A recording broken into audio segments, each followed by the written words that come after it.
How's it going, everybody? And welcome to the Music Production Podcast. I'm your host, Brian Funk, and this is the show about making music and music production and all the things that go with it, from writing music to recording music to promoting music and getting it out there.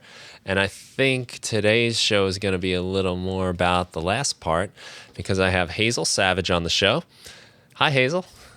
Hi there. How's it going, Brian? I'm doing well. It's her real name. We just went through this a minute ago off the air with my name being a real English word and your name being a real English word. We both get accused of having stage names for our real names. But True. And also with my first name being just a genuine word as well, for eye color. I love it when I'm asked to spell it and I'm like, Hazel, like the word, Savage, like the word. Yeah, okay. I didn't think of that. You got two real words in your name. just a bunch of words. Hazel has this is almost like hard to describe, but it's like an artificial intelligence music classifying service called Musiio. And I'm going to probably, rather than try to explain exactly what it does, Hazel, I'll let you explain this very cutting edge new technology, new company that you have that you can tell us about, Musiio. Yeah, absolutely. So I always describe Musiio as an artificial intelligence company for the music industry.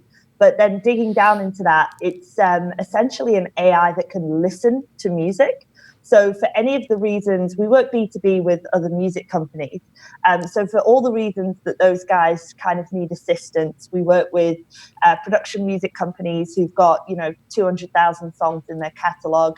It's never been tagged. They don't really know what they've got. We help them with that kind of catalog organization, right through to kind of, and more relevant maybe to your listeners, companies who have large databases of music uploaded by producers that's for sale. Maybe it's beats, maybe it's full tracks, samples. And, a lot of them rely on the user just tagging it. And maybe the user will just tag it by just one genre or maybe not at all. And so then we're able to go back through and add like key, BPM, multiple genres, moods. Is it instrumental? Are there vocals? Is it male-female vocal? What's the energy? And various other things we can assign to it. And we can do all of that super fast. We can do 1 million tracks a day. So, companies that have sort of large amounts of content uploaded in the tune of like several thousand tracks per day, we're able to help them sort through it more efficiently than if they were just relying on one person going through and tagging that music. Wow, 1 million tracks a day. That is some large. I'm watching on your site. There's a counter going constantly, and since we've been talking, it's added probably a couple thousand songs. And so I think actually that's our tag counter. So on Musiio.com, if you want to know how many tags we've created. So obviously, to the tune of 1 million a day, but that's maxed out, and we aren't quite at that sort of point yet with the customers, but we're sort of adding new tracks to the system all the time.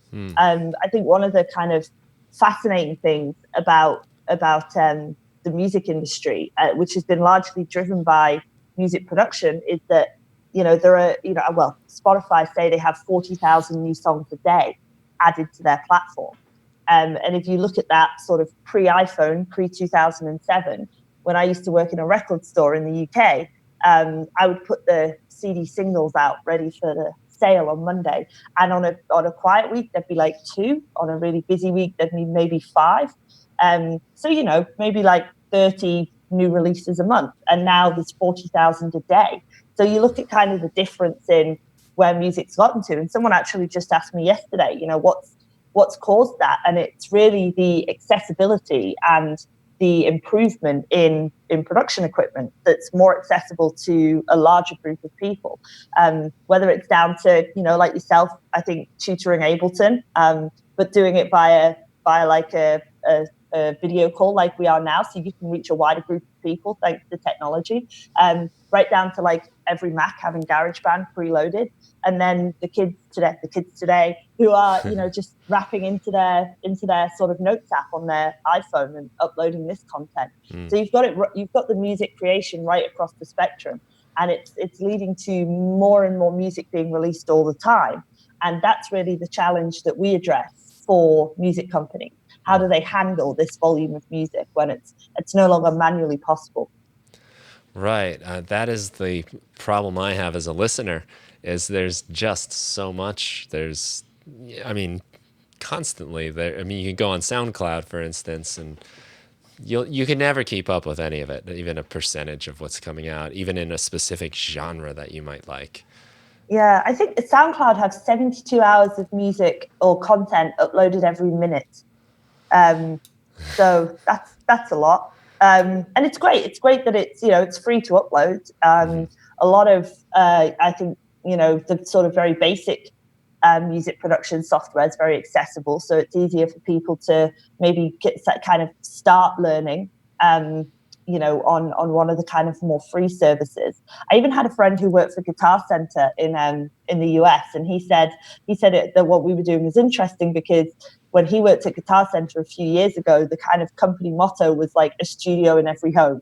Like that's what they were pushing. That's what they wanted to do. They wanted to get everyone to have their own little studio. So that was kind of the Guitar Center way. And I think that's what our company exists for. We see that right the way down the line, that there are maybe not one in every home, but there's certainly a lot more than there was, I don't know, 20, 25 years ago, when you had to just go into a big recording studio. Yeah. All the desks were huge and analog. You had to pay to go in there. You had to probably be, a performing musician, a certain standard on guitar or keys, and now it's kind of democratized a lot more. So I think that's why we see kind of such a huge increase in the volume. Yeah, we might not have it in every home, but we have a studio in every phone, like you said, with like GarageBand. Yeah, and there's like a bunch of free apps as well. You get Reason or Splice or all of the. I think even Lambert have launched loops and samples as well. So it's becoming like infinitely accessible for people who just want to, especially from sort of electronic music and pop. It can be very sort of drag and drop now. So you say that the service can identify a song if it's an instrumental, if it's a male vocalist, a female vocalist. How many, maybe if you can even answer this, how many different, I guess, like things, I'm trying to think of the right word here, like how many different characteristics does Musiio analyze and look for? I think, there's a couple of things to kind of unpack in that question. Mm-hmm. I think we have like a live demo on our website, so you can go to Musiio.com, drop in any track, and it will tag it for you in real time. So I have one in front of me. I've just tagged a Bon Jovi song. Big fan. We can talk more about that later. And I think we bring back about 12 different things. We bring back audio type, genre, vocal, male, female, language, quality of the recording, key, tempo, energy, emotional spectrum, mood, and instruments. So that's what we do as our basic offering. But interestingly enough, a lot of our customers actually opt for us to build them custom tags. So what we say with a custom tag is, these are the ones we've invented, and some of them are not subjective, like the key and the BPM is not going to change regardless of who the customer is. But perhaps if we're working with a certain catalog, a great example was a label in the US who, we do like rock, pop, indie, classical, but they were a reggae label that only had reggae and had 20 subgenres of reggae. And I was like, okay, well, we don't have 20 subgenres of reggae in our kind of basic offering. So what we were looking at with them was really going, okay, well, for this to be an effective product for you, we would have to retrain the AI to understand all of the subgenres that you use. And if you have enough tracks that represent that sound, so say he's got reggae and then he's got I don't know, some sort of like, disco reggae in there. He's got like a whole set of music that's got a more 70s sound. Then we would basically be able to take all of that music and basically run our process on this audio, teach the AI that this is what disco reggae looks like, And then the next time it sees a track that has those same characteristics, it will add that same tag to it. So I would say a lot of our customers do opt for this kind of custom version of what we do.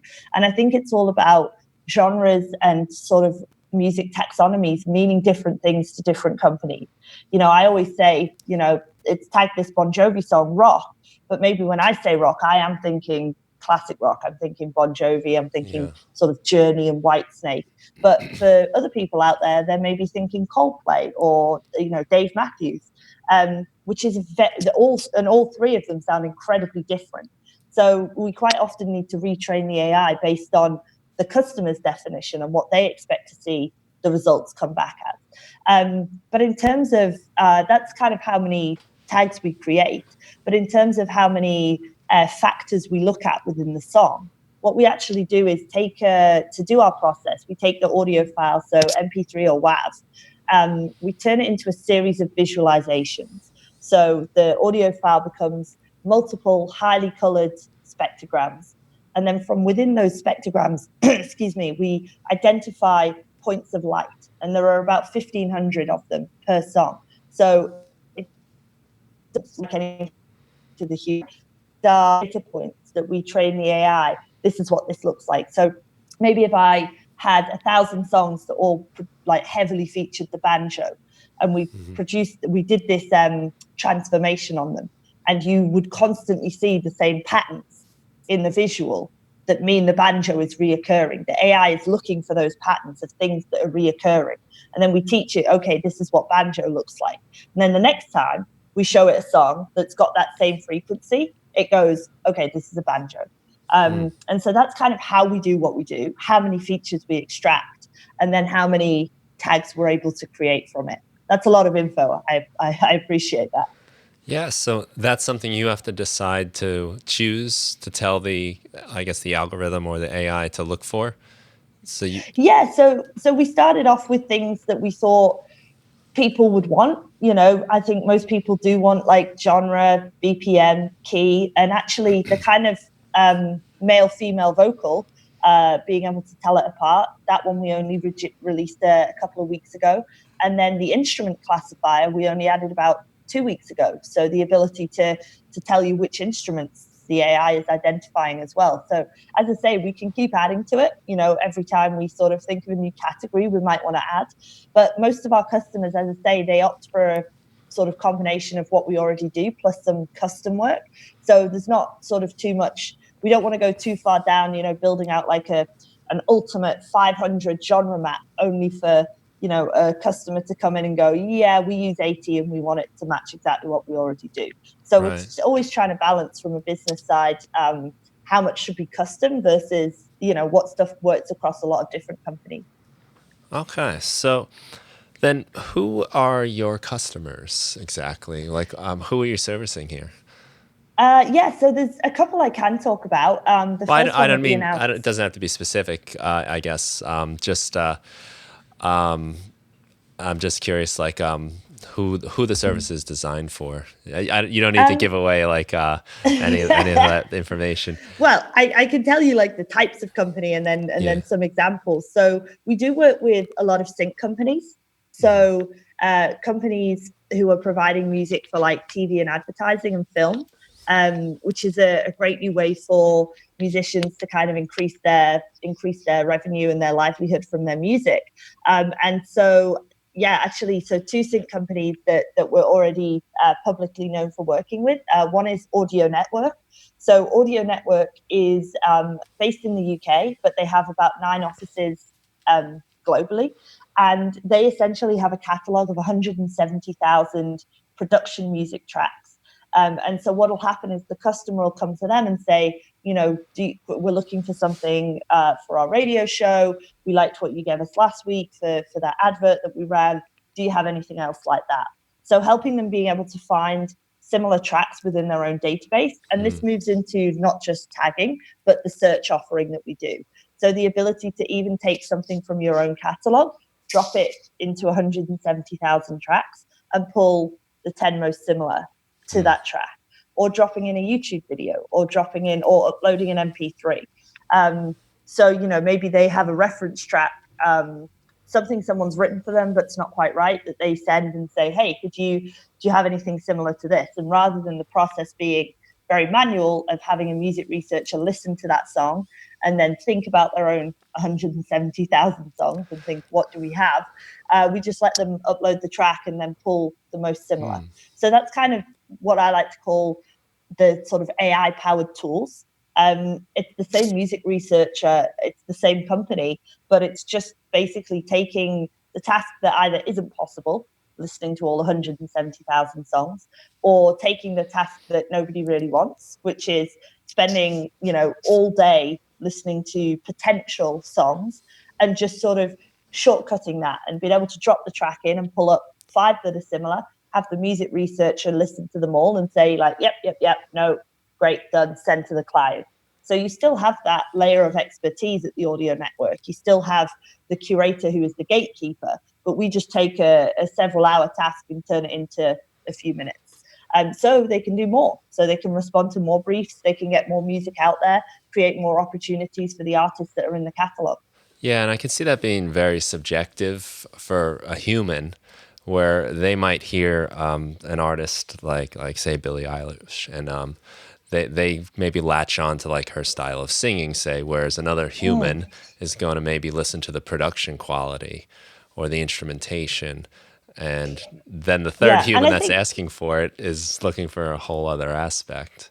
Yeah, and I think that's where the skills of the music researchers come in, because they know their clients, they know what they're going to, or they have an idea of what they like already, and they know based on the shows they're working on or the requests that they get, they pretty much, they know what's going to get a yes and a no. So that's where you don't remove that human layer, because they sort of retain that element of filter before they sort of pass the tracks back to the clients.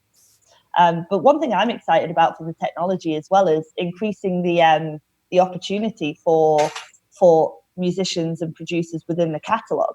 If you were previously relying on them knowing your music to be able to recommend you, you might sort of hear a sync and think, I'd have been perfect for that. Why wasn't I put forward? Why did they not know about me? But the reality is you were relying on them remembering your song and knowing everything off by heart in the catalog. But now, if you were perfect, hopefully you would get pre-selected, because the AI can search 170,000 songs or 200, that it can search 1 million songs in 2 seconds. And so if you're in there, it'll find you, and if it's the right fit. So hopefully we'll start to see more opportunities for artists, and stuff that's been in catalogs for a long time being used in a more efficient way. I was thinking about that as maybe helpful to artists, especially artists that are writing in specifically for like sync libraries. If there would be some sort of way to maybe like harness the data to show like almost like this is a very popular tag, and this is a very popular tag, and this combination is very popular. Is that something that can be used for? Absolutely. I think, once, again, it wouldn't necessarily be our data as the AI company, but as say there's a label that we work with, a production label, and they're interested in where the gaps are in their catalog.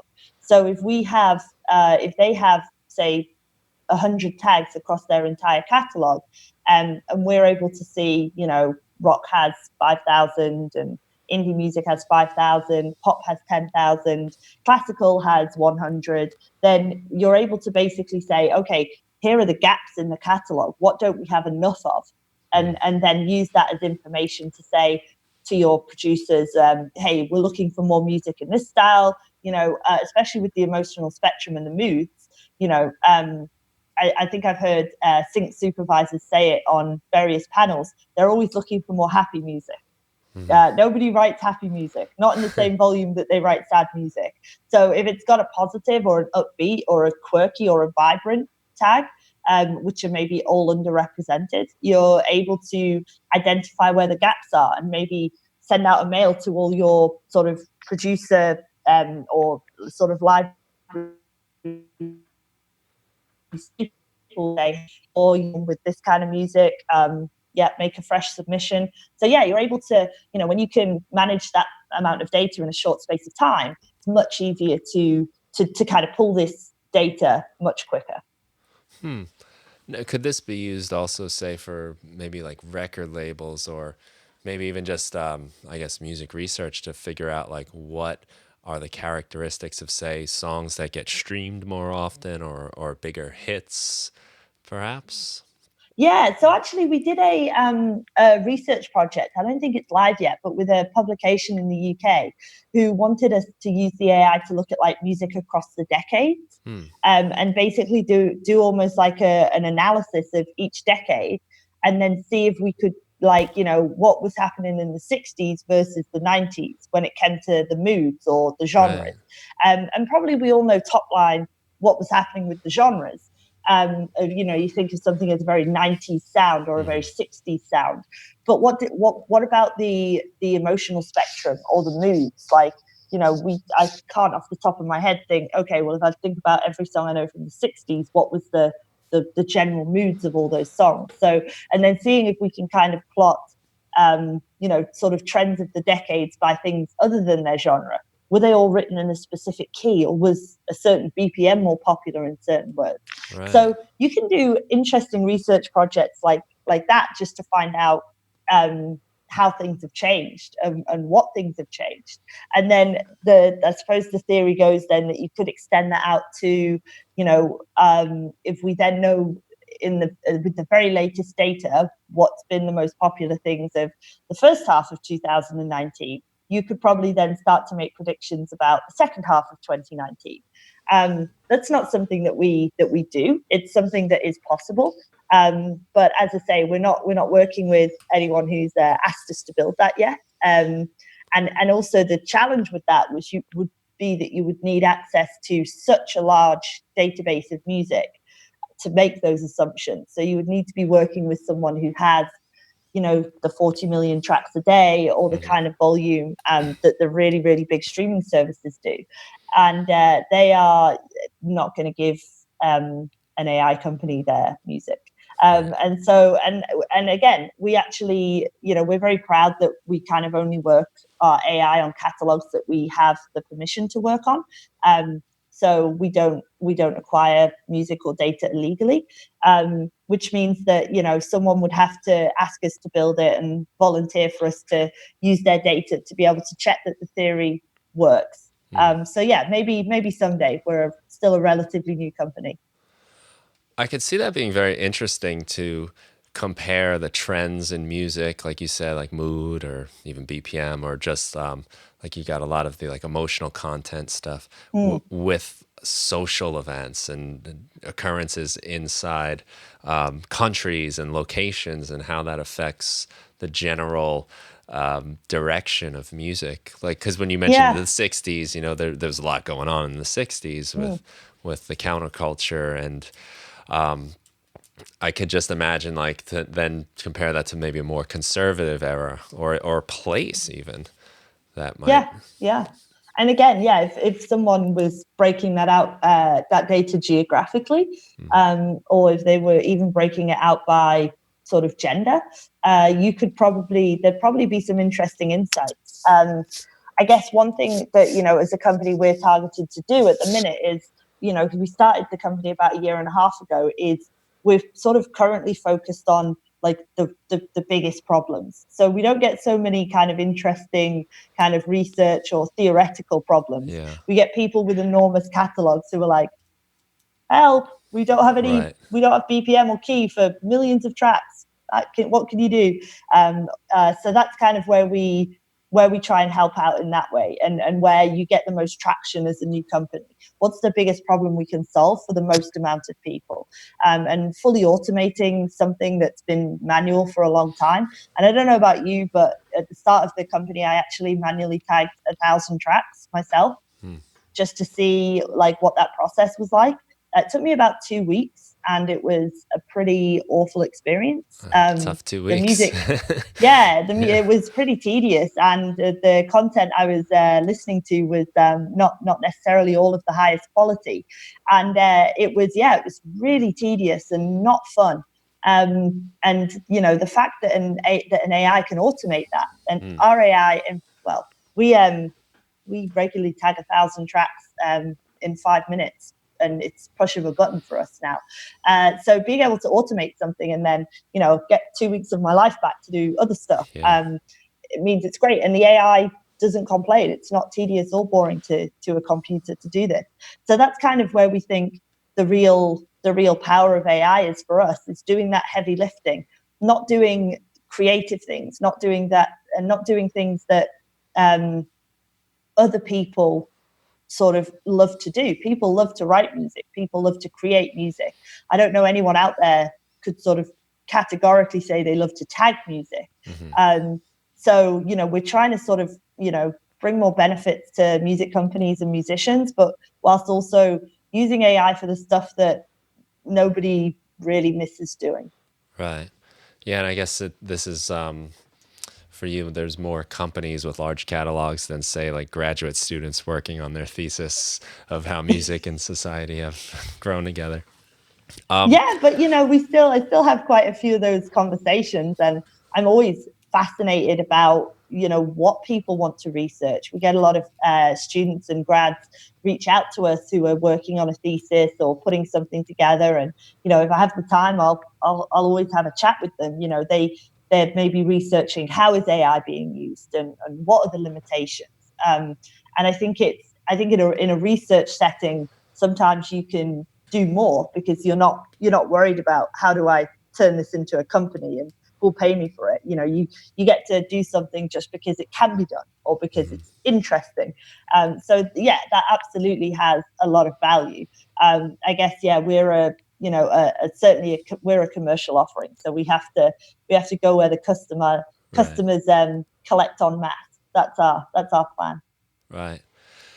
Now, I know a lot of people, especially very artistic types, get nervous whenever the computer intelligence gets involved with music and art and songwriting. They're afraid Skynet is coming, and where maybe it could be possible we're over classifying things. But I think it's important maybe just to bring up too that you come from a background of a musician, punk rock music, I believe, right?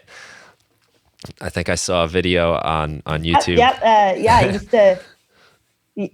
Oh, I don't know who sent you those videos. I did. I used to play in an all-girl punk rock band in London. I play guitar and I sing, and I write music, and I still play as well. So I play in a band. I'm in Singapore now, and I have a huge collection of guitars that never stops. Nope. And I still play. It's not so much punk anymore, and it's more just jamming with a bunch of people I know and like, and we do about a show every 6 months. We did one a few weeks ago, and we just invite our friends down, and nobody pays. It's just more of a party than anything. Because I love music, and you never kind of stop wanting to play or stop wanting to perform. But I don't even know how I did it. When I lived in London, I worked a full-time job. I was at Shazaam at the time, and sometimes we'd play 4 shows a week. I can't even go out for dinner 4 nights a week now. I just can't believe I used to do it. That was something 20 something year old Hazel was good at, that 30 something year old Hazel is not so good at. I think when it comes to creativity as well, obviously I am a musician. A lot of our people in our company are as well. But also my background in music. I started at Shazaam. I've worked for Pandora. I've worked for Universal Music.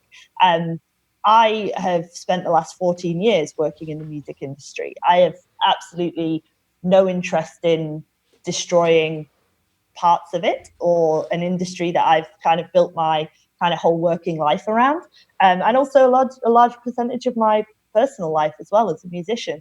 I'm not here to tear things down. And that's really important for me as a company. I wanted to build something that would add value and that was beneficial for the most people.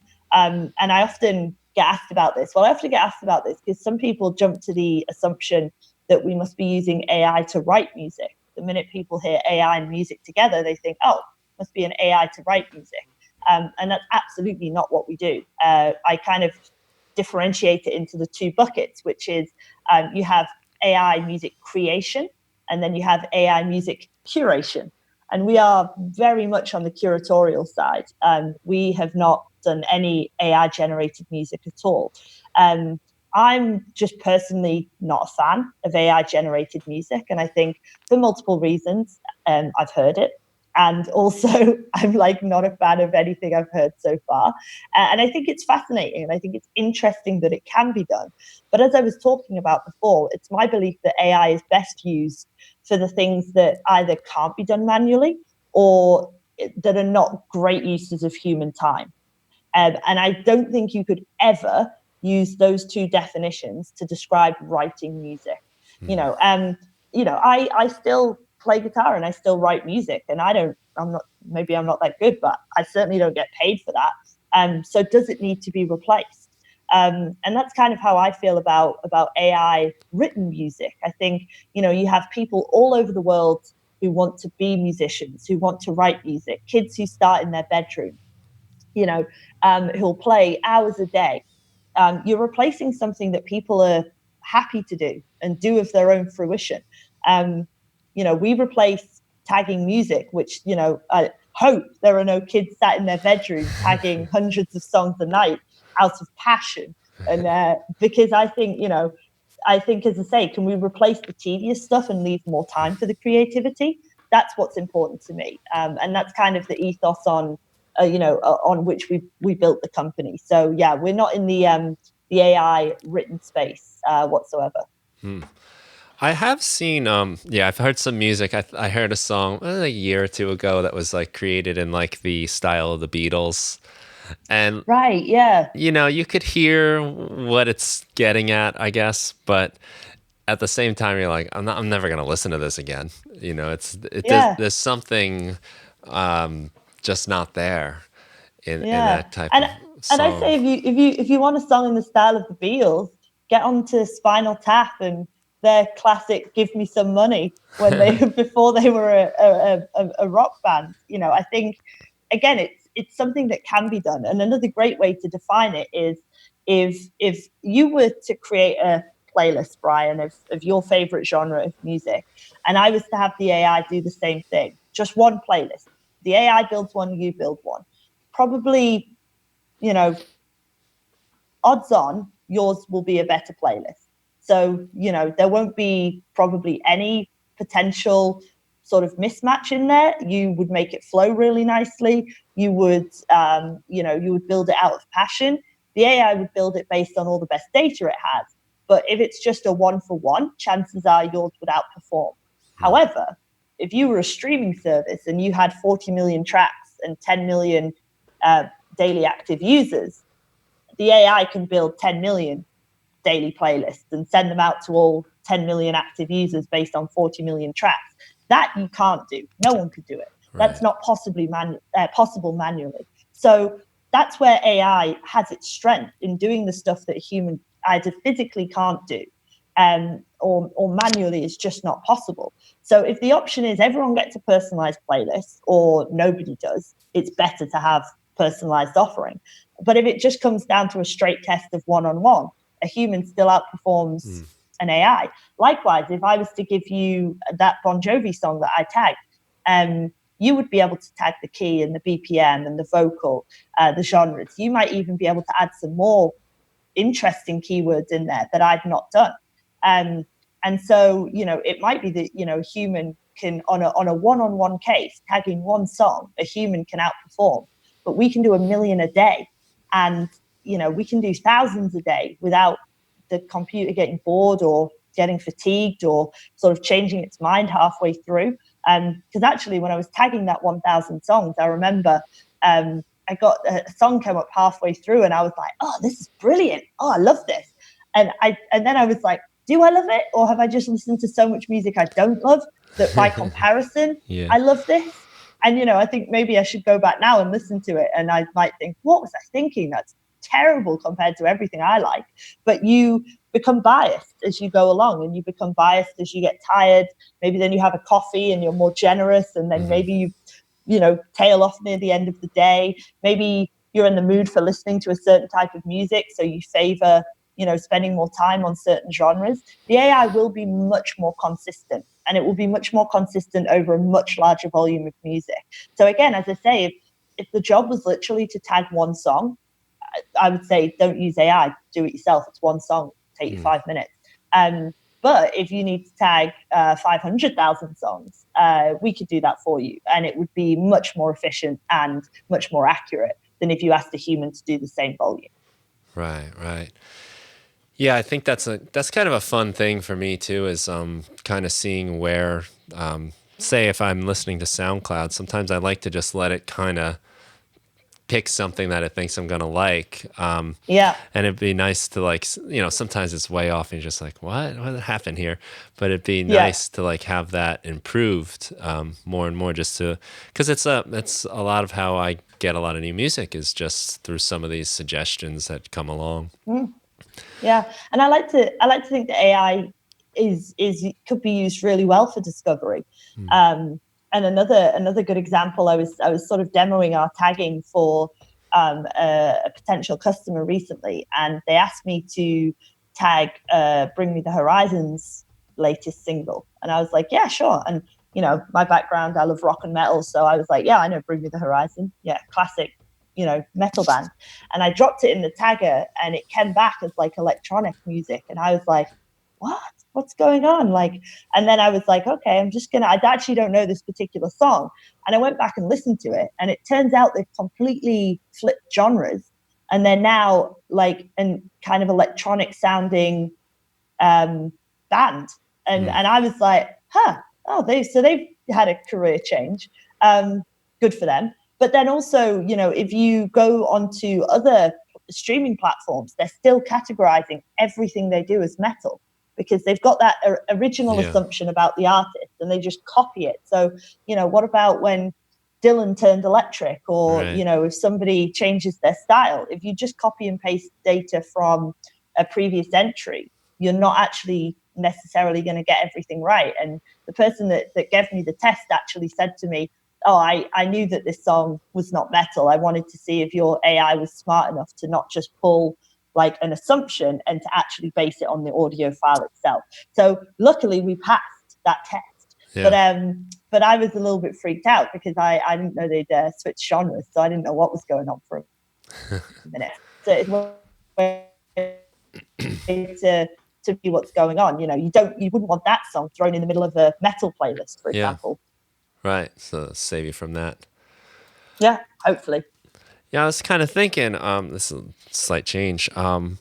There's been like some controversial court cases with, copyright claims in recent past. Do you think this could be something that could help, like kind of a non-biased, unemotional, computer assistant in settling some of this stuff and determining like if a song is violating copyright?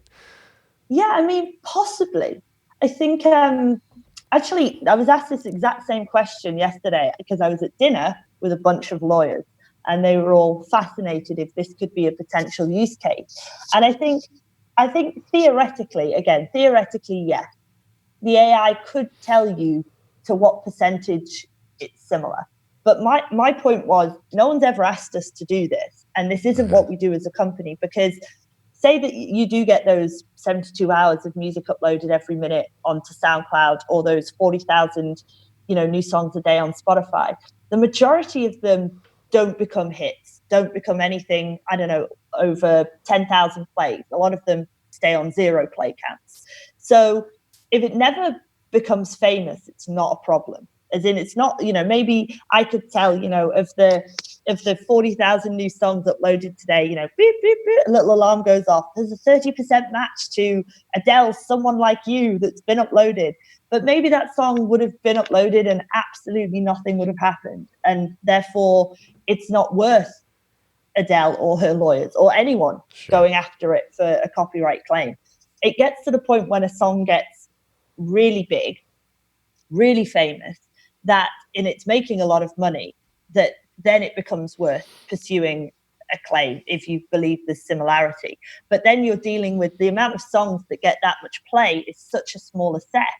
And then if you have someone who's able to analyze them and say, okay, well, I've heard the original and everyone knows the copy, so everyone's listening.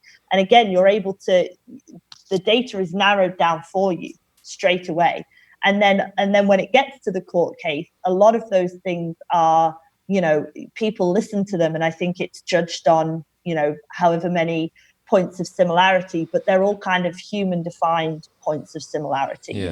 What do you, so I'm not sure that it could be interesting. Maybe some case will in future use AI to analyze the similarity of the two songs. But at the minute, again, because you're not dealing with mass, you're just dealing with rare individual cases. It doesn't need that kind of heavy lifting that the AI can do. But yeah, if there's any copyright lawyers out there who are looking to build a claim, I'd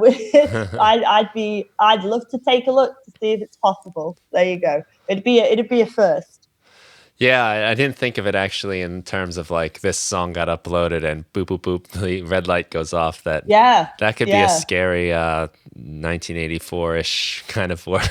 It could, but also as well, I think with music, if it is just uploaded and it just sits there, no one's that bothered. You know what I mean? Like it can, if it doesn't do anything and they're not making any money from it, it's not commercial, then it doesn't really impact on the career of the original. So it's probably not a problem. That kind of falls into the category of, a problem that, it's a problem if it gets famous. It's not a problem if it doesn't. Mm-hmm. Are there any unexpected ways you found people to use this data? Because I think that's one of the big things we're learning in our world in general with all the data that's available and all the ways it's being used from marketing to, who knows, surveillance or whatever it might be. Has there been or do you know of any examples of some unexpected ways that it has been used? Well, so a couple of things jump to mind. Not unexpected because we built it, so we knew what we were doing. But a couple of our customers in Asia asked us if the technology that we have could be applied to karaoke. So is it, it's obviously singing along to songs or singing your own version and uploading them. Obviously, like TikTok or like a lot of the music apps that you have in Asia, like Tencent in China, have huge karaoke sections that are incredibly profitable for them as companies. And the problem with UGC, with user generated content, is that if it's not a famous song and it's somebody covering it, how do you know whether it's any good or not? You don't have those data tags associated with it like the original. And you can't just use the same tags as the original for all the karaoke versions. They could be of varying standards. So we were asked to run an experiment testing with a company in Asia, testing our AI technology to be able to analyze karaoke versions of famous songs. And yeah, it was really interesting. We would be able to track, say, the energy level of the original song, and then track the energy level of the performance and give them a score out of 100 based on how closely they matched it. Same with the emotions of the song, track the original and then see how closely the cover version got in terms of emoting in the same way, and give them a kind of a total score. So, it'd be like, congratulations, you were 90%, accurate in your singing of this song, right down to, oh, you need to work on your energy and, tempo, and if they're off the beat, if they're off the key.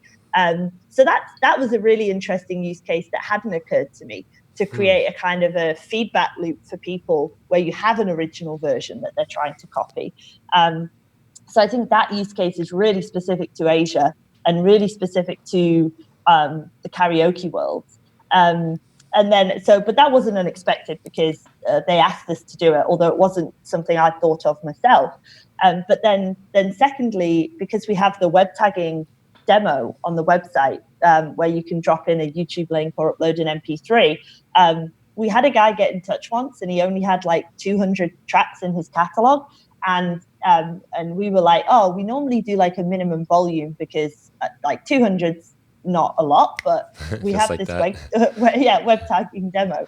And he was like, oh, well, do you guys mind if I just use the web version for free? And we were like, no, that's fine. And so obviously we can track who uses our website. So we just noticed he was like coming back every day and like doing like 10, 20 tracks at a time until he'd done his whole catalog, and then off he went. And we were like, you know what, that's totally fine. If he just wants to tag, 200 tracks over the course of a few weeks, he's more than welcome to. I mean, he probably then had to type out the results. So, he still put a bit of work in. But that was a slightly unexpected use case. We put the demo up there just to prove that what's possible, and so people could see how accurate our tagging is. We didn't expect someone to use it as a sort of product to tag their whole catalog. But if the catalog's small enough, you could. I could imagine that there could be some interesting and inventive uses of some of this information. I don't know what they are myself, but you had me thinking karaoke, almost like Guitar Hero karaoke style. Kind of. Yeah.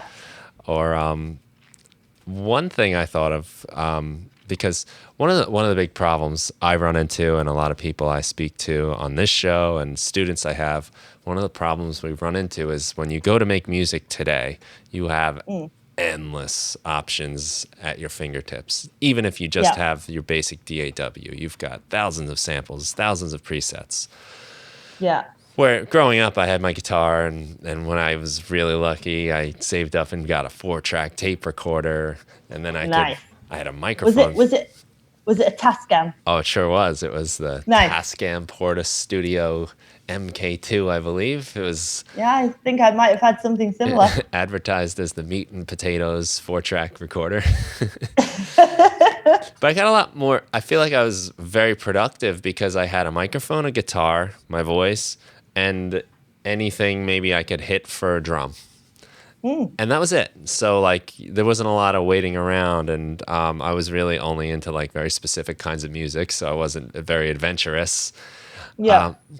But today there's so much. I find like some of the things you mentioned as the tags to be interesting things to sort of predetermine before you go to make your music, so that you can kind of cut out a lot of that decision making and actually get to work, and not say just spend an hour going through your entire sample library or all your presets of some VST. And so actually something similar did happen. A good friend of mine, a guy called Rob, that I actually play in a band with, he tried our demo on the website and said he tagged all of his music that he writes, and he said all of it came back with the emotional tag sad. Like all of it was sad and angry and aggressive. Like it was all, we're a rock band, so he that's not that surprising. So he challenged himself to write a song that if he dropped it into our demo would come back as happy. And so that's kind of the little challenge he set for himself, and then he set about using his DAW to create a track. I don't believe he was successful, but it was only his first attempt. But yeah, you could set yourself challenges like that, to say, can I write something that comes back with the quirky tag? Or, can I write something that, and another thing, because we can tell you the quality of the tracks recording, are you producing and mastering to a certain level that comes back as high quality? So if I drop in, anything by like say Rihanna, it's going to come back very high quality. And if you're like in a home studio, or like maybe your 4-track recording, Brian, would just come back as like medium quality, because of the record. Well, I would assume, come back with the quality. So you can kind of test yourself on a number of things. But yeah, the only case I know of is my friend Rob, who was trying to game the system and write a happy song. I hope he's still trying. I'll check in with him. So you may find your service used by, say, like a psychoanalyst doing therapy on a musician throwing their songs in there. Yeah, only if they get hold of your back catalogue though. So right. Maybe that's that's a word of warning. Right, Hazel. It seems like most of your songs here have this recurring theme. Yeah. Oh God, no. What I don't know. Well, we do a lot of covers these days in the band I'm in because it's easier and it's fun and just like playing a few jams. But yeah, actually, I think back in the day when I was in the all-girl punk band and I was writing all of the material, I'm pretty sure they would have all been tagged as like maybe. I don't think I had a happy song. I just don't think it just wasn't the punk rock way. Right. We're not out there being happy. Rebellious. But but those songs do perform really well. If you think about like Happy by Pharrell or Uptown Funk by Bruno Mars. Some of the most requested songs for sync, for radio and advertising. So people do like the happy song. But for some reason, us musicians don't always write the happy songs. So, yeah, there's an opportunity. Is there like a minimum amount of content it would need to analyze to produce an emotion? Like, could I put a conversation I had with, like, say me and my wife have this discussion, right? And it just happens to get recorded. And your tone was negative. Like, would it give back information on something like a conversation like that?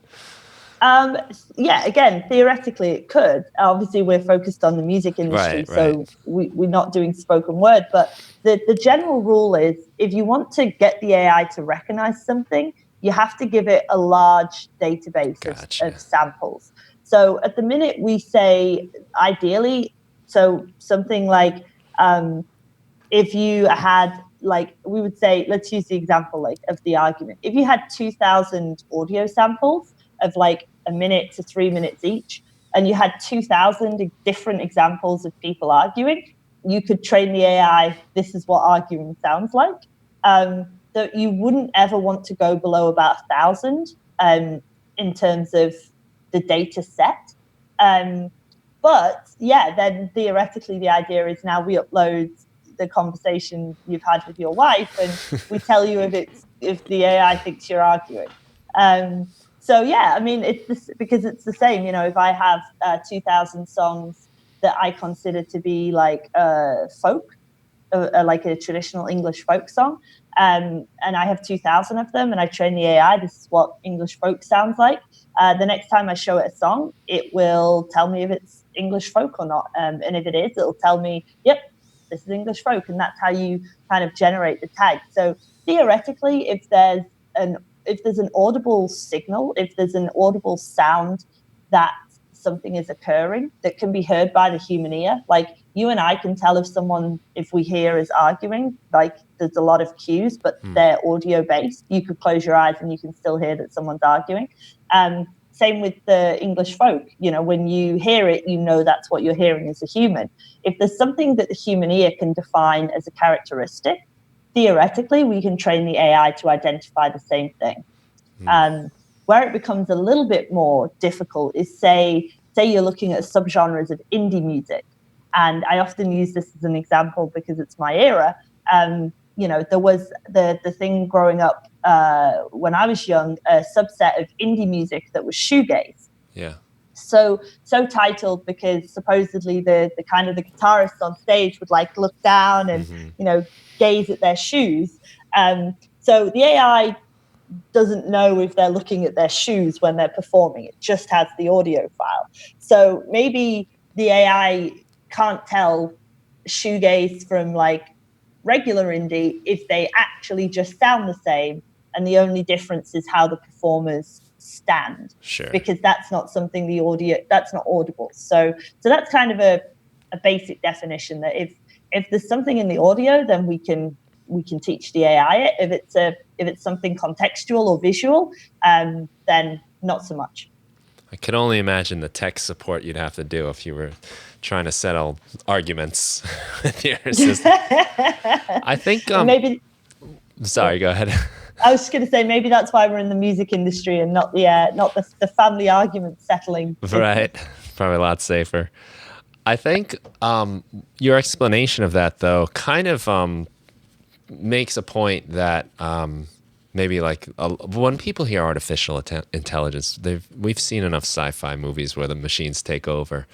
But really what you're explaining is that it's not really smart. It's just recognizing these patterns that you've taught it.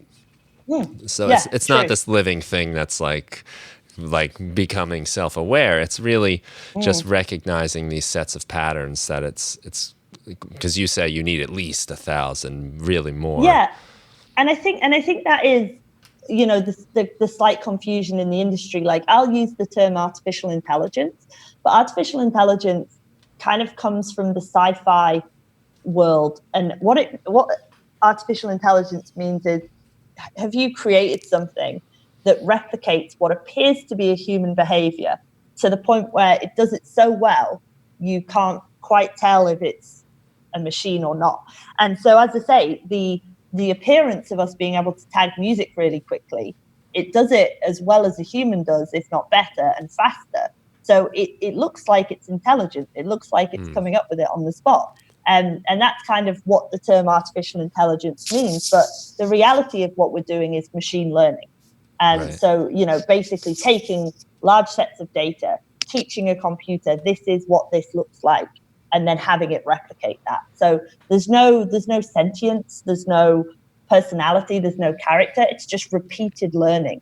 So it doesn't scare me because I know that that's what we're doing in the background. And I think, we as a company are not working towards sort of anything sort of more than that at this point in terms of AI. But I think the term AI is scary because it is more all-encompassing. It does reference something that mimics and appears like human behavior, which is kind of a bit of a weird concept. It kind of reminds me a little bit like take like a parrot, a bird, that can speak. It like you could very well convince yourself when you walk in the door and the bird says hello that it's smart. That was a really good parrot impression. My parents have one, which is a very bizarre creature, but you could very well convince yourself, well, he knows what hello means. He knows English, but really he knows that when you walk in the door, you make that sound. And so it makes the sound that you make. It's not really saying the word. And I guess that's sort of what it is. It's recognizing this pattern that you've taught it to recognize over time. Yeah. And I would say because maybe it knows if you walk in and it makes the sound, then the end result is he gets a scratch on the head, or he gets a treat, or he gets attention, or something else. The machine doesn't even do it based on a reward system. It just does it because it's programmed to do it. So it's kind of even a step below parrot. That should be the quote for this podcast. AI, a step below parrot. But it doesn't.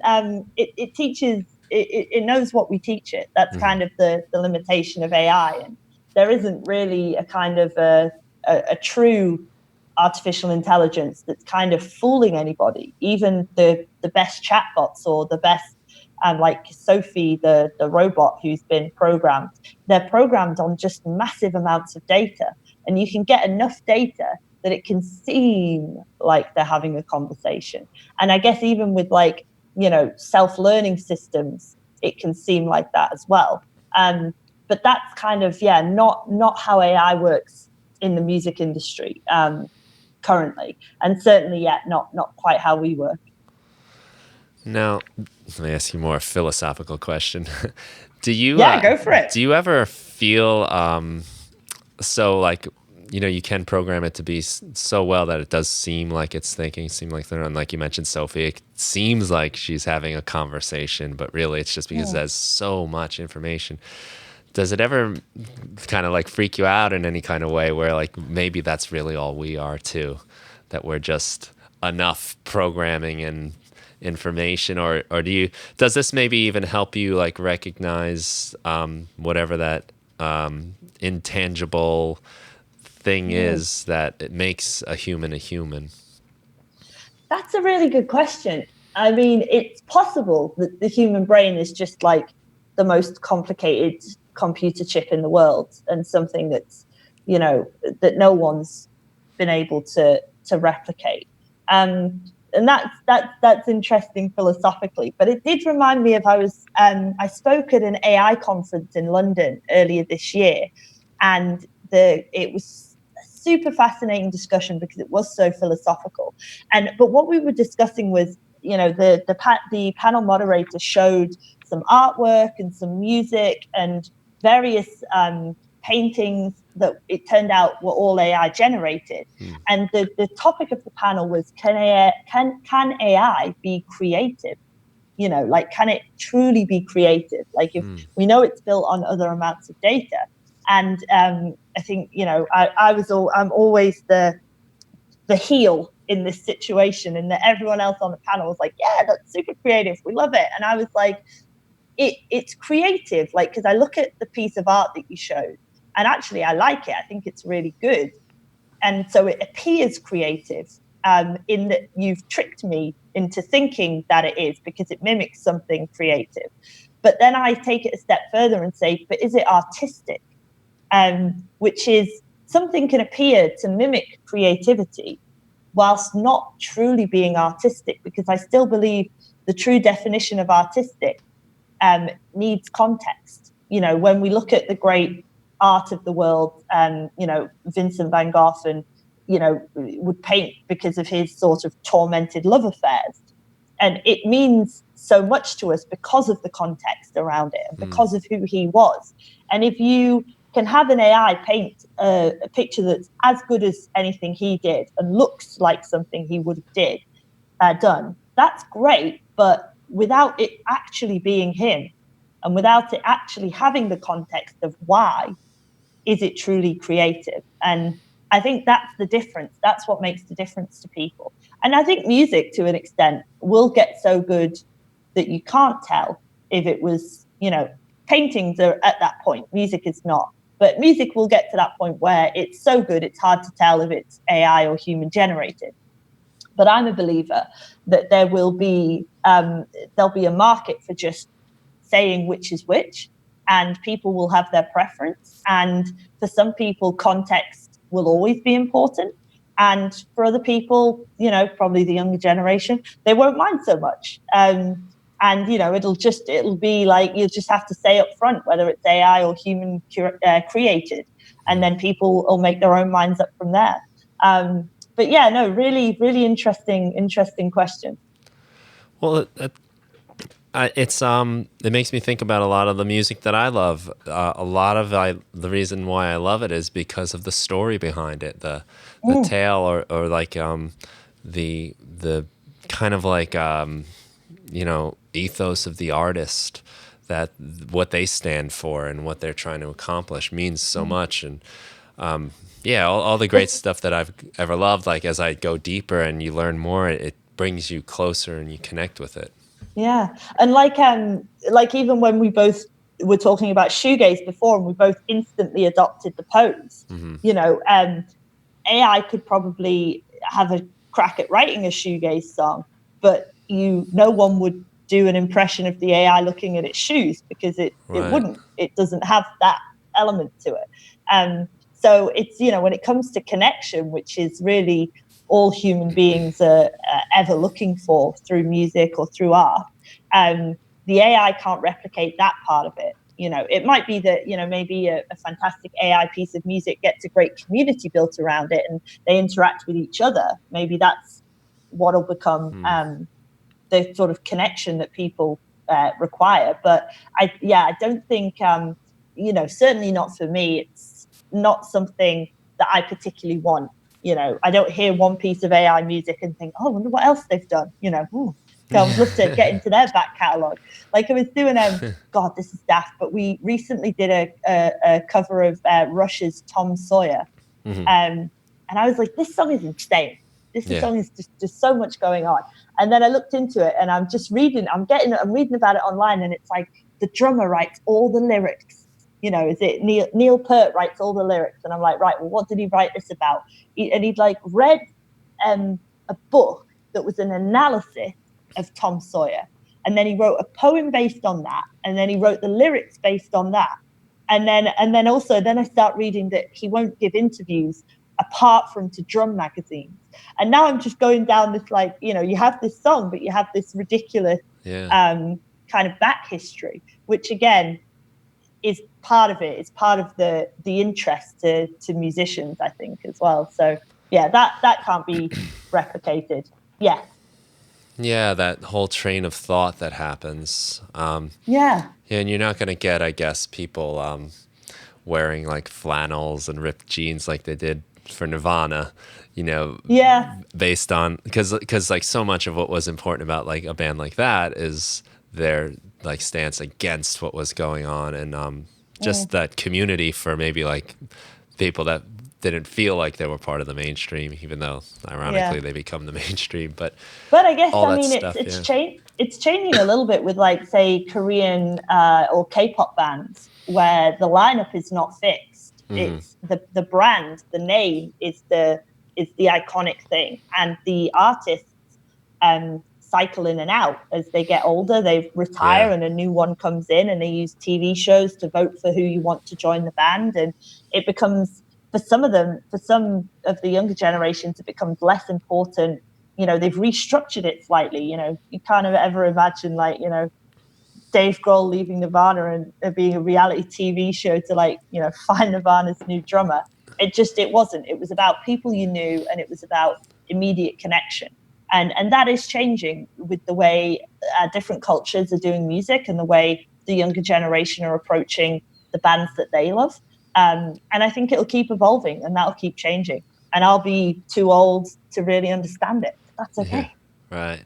Well, when American Idol came out, that was, to me, coming from the 90s, felt really fabricated and corporate sponsored. But at the same time, it's telling the story of these artists developing and growing, and you're watching their journey, and you're being attached to them. And they're not even singing original songs. They're singing cover songs, I think, mostly anyway. And you're watching them develop and growing this bond with them, and then they become these, in some cases, like your Kelly Clarkson or something like that. They become these stars. Well, like another great example, Adam Lambert came through that singing competition in the US, and he's now the front man for Queen. And I've seen him a couple of times in concert, and I think he's phenomenal.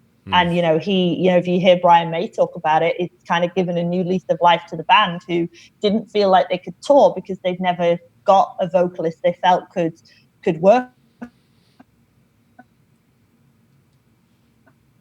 right in the situation. So he's got an amazing career from it. It's not, and I'm like you, because I come from the same era. You kind of, we're taught to want to hate it because it's manufactured and it's not real and it's fake, and maybe we didn't get that opportunity.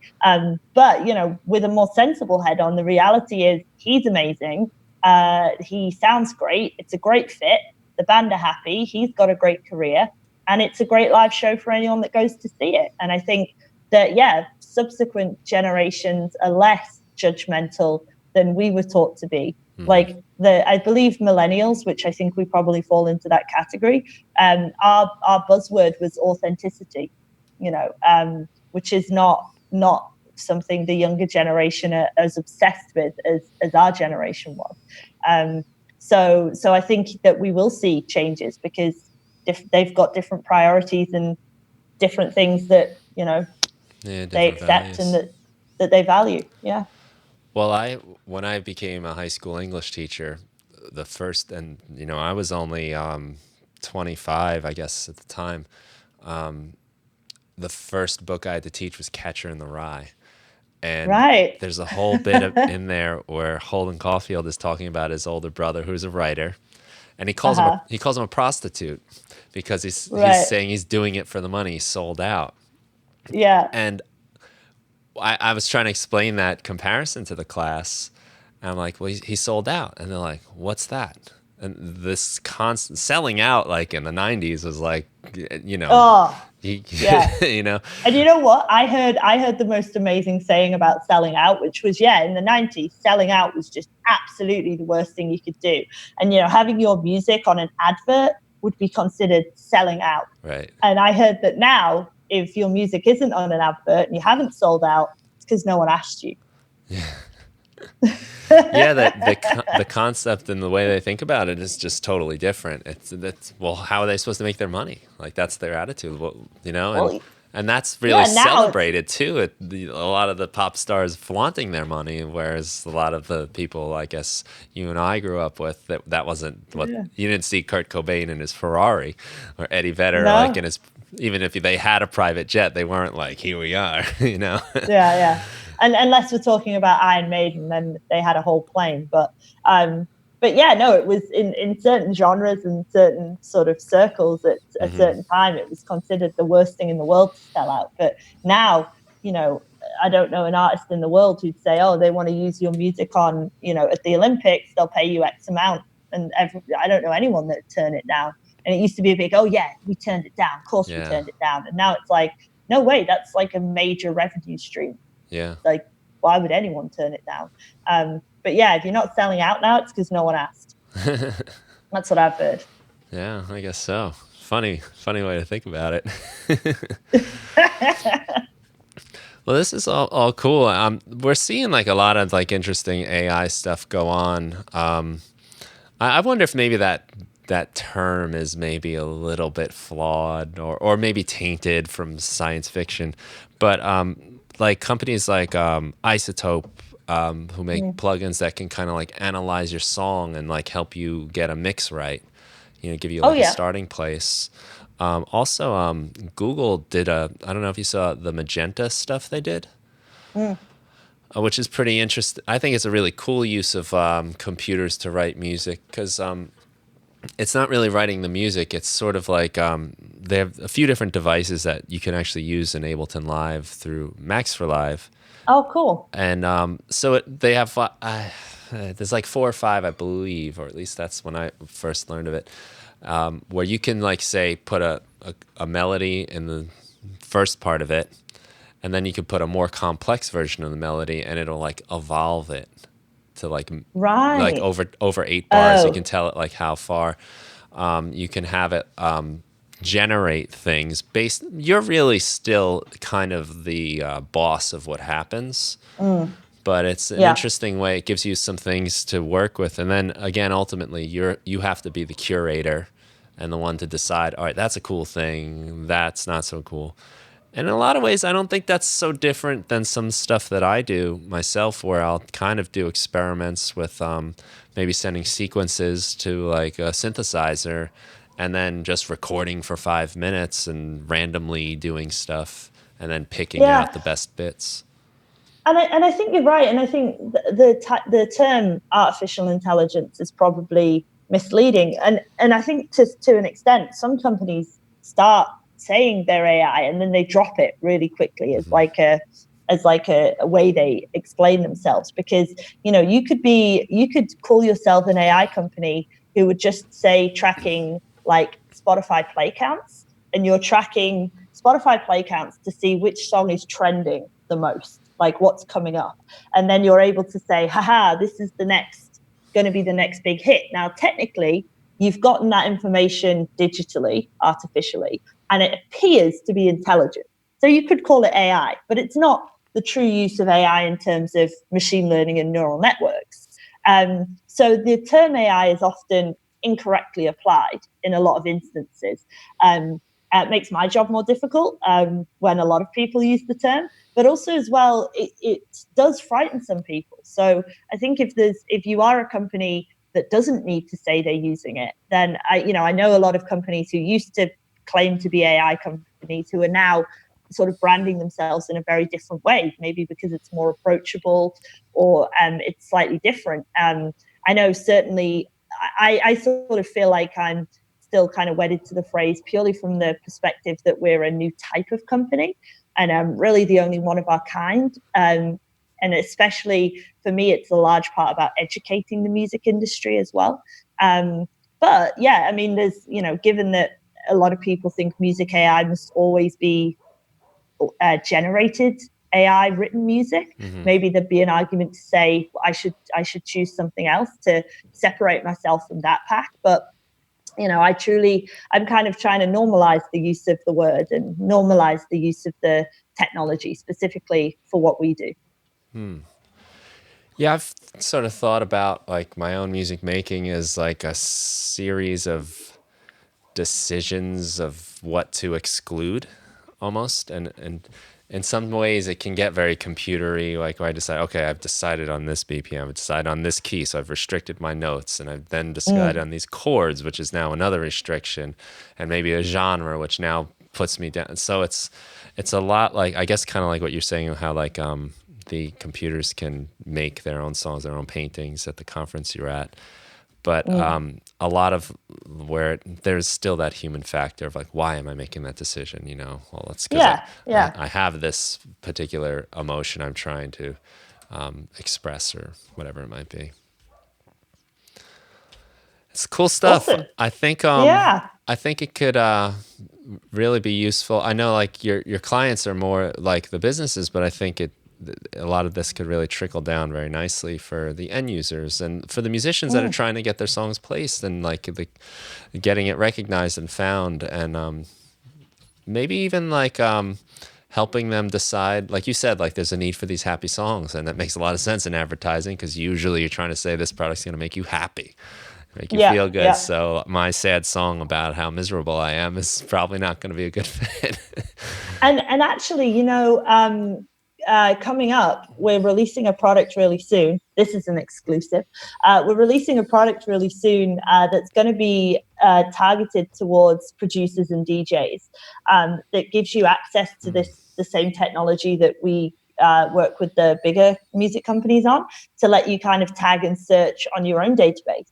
So I don't know from yourself, Brian, like how many tracks do you have as an artist, or that in your back catalog, so to speak. But say it's, I don't know, 800. We've created a platform where you'll be able. Is it a lot more or less? I wish it was 800. Come on, Brian. Probably 800 unfinished ideas. Right. That'll do. We'll take the 800 unfinished ideas. But throw them in a dashboard that we're creating, a kind of drag and drop, and it will auto tag all of the audio for you. And it will also let you search on your own database using audio reference. So if you wanted to look through everything and figure, did I do something a bit like this before? Did I start something that had this vibe? We're trying to open that technology up to the sort of at the producer level. So actually, when it's ready, I'll give you a call, Brian, and get you set up on it. Oh, cool. Yeah, that sounds great. Especially because, like at my guitar playing, sometimes I find myself relying on the same techniques and patterns or chord progressions and little things like that. It could be really interesting to see like what else, I notice it on guitar, but maybe I don't, maybe I say a certain phrase a lot in my lyric, or there's a certain mood that I rely on. So that's really cool. I like the sound of that. Cool. I'll let you know when it's ready to go. Yeah, thanks. I look forward to that. Awesome. Well, cool. It's been really nice to talk to you, and I wish you guys the best of luck. I see you're approaching 90 million tags.